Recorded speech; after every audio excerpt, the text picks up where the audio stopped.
Modern morality focus on self-happiness. Cumulative prosper has become the subject of the past. Nowadays, the word freedom taken too far, to the point where technically no more freedom. The word is absurd now.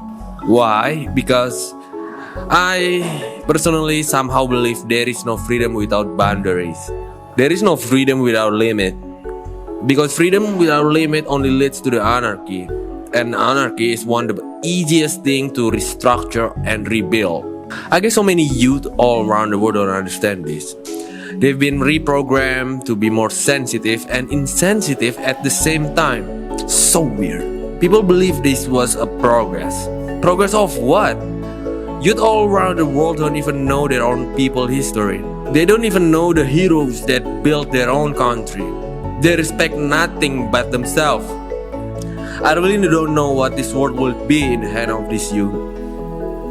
What do you think? No, seriously, I'm asking.